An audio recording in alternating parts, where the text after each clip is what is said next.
Lush, executive editor of Hub Culture. Really pleased to be here with a special friend of Hub Culture, Tony Cho. Thanks for coming along. Edie, it's such an honor and a privilege to be here with you and at Hub Culture here in Glasgow for COP26. You've done part of my intro. That's fantastic. I will tell you that I'll say that you are the founder and CEO of the Future of Cities. So tell me why you're here in Glasgow. What is the message you're bringing? So it's really kind of fortuitous how it all came together, very last minute actually. And at the Future of Cities, we're co-designing a sustainable development framework for the future of cities. And I don't think there's a more important moment in history around climate, around the built environment, around leadership, to be part of the conversation than to be here in Glasgow.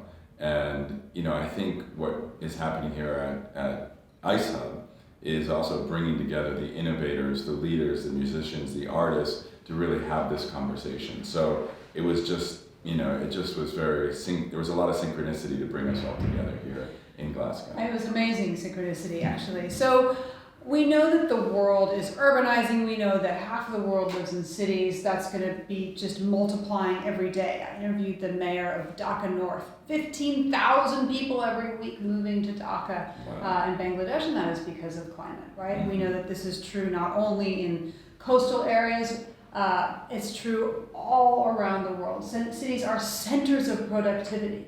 They have the ability to make people's lives better, but they are also, we know, responsible for so many emissions.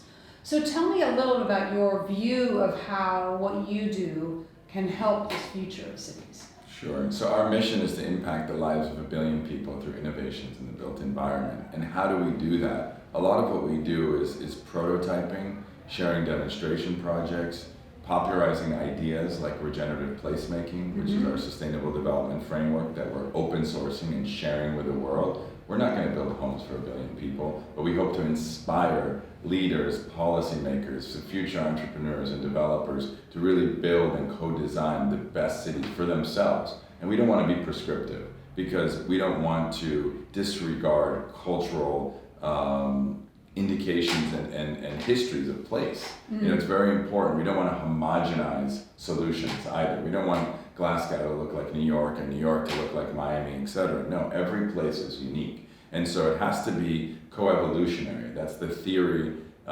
behind regenerative development. And regenerative placemaking combines the theory of regenerative development with progressive placemaking principles.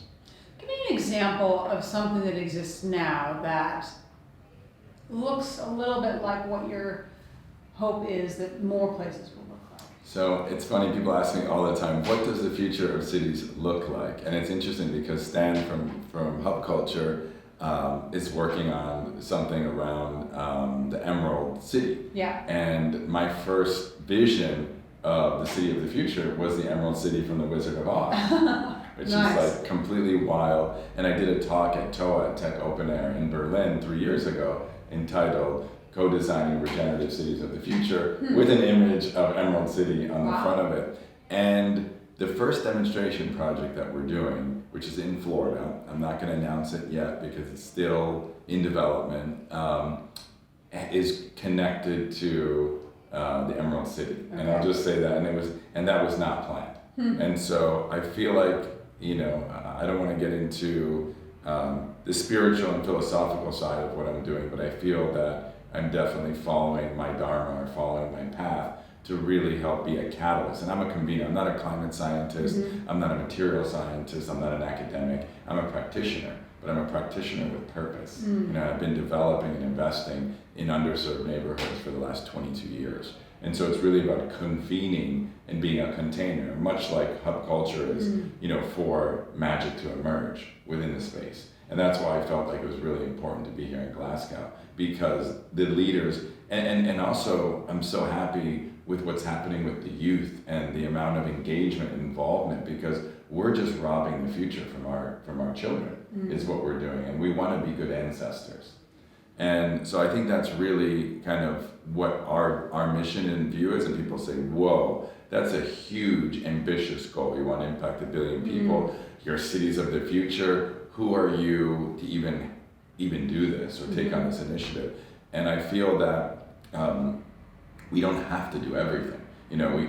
We stand on the shoulders of incredible leaders and other thinkers, Buckminster Fuller and others, William McDonough, who's here for circular economy, working all together and stop working in silos to really solve our biggest challenges. And so I think we can play a small part in this process. And the way we're going to do it on the real estate side is several select demonstration projects where we have aligned capital partners that allow us to think long, in the long view of co-designing and developing communities that can be demonstration projects. But then we're also sharing best practices and demonstration projects around the world. And we've been publishing articles, collaborating with different people around the world and different partners of what they're doing, and really open sourcing this, because we don't have all the answers.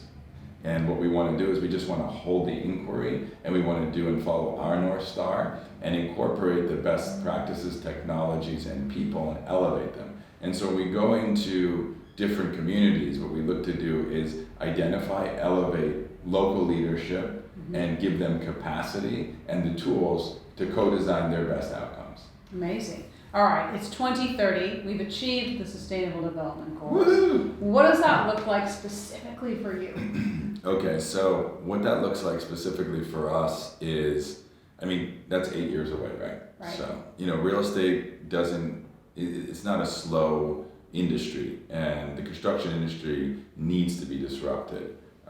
So I think by 2030, to be realistic, I think what we are going to see is super innovations in 3D printing of buildings and homes and things like that, prefabbed homes, hempcrete, becoming a part of it, and all these alternative materials that are going to be carbon capturing, not carbon emitting.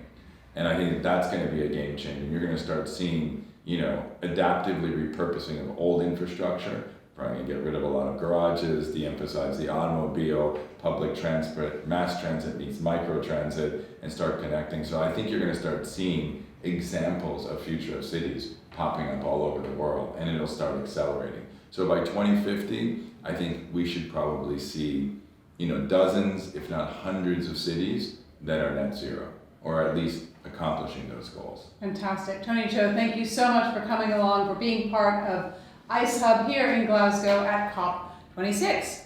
It's my pleasure, Edie. Thank you for having me. Awesome. Cool. Great. How did that go?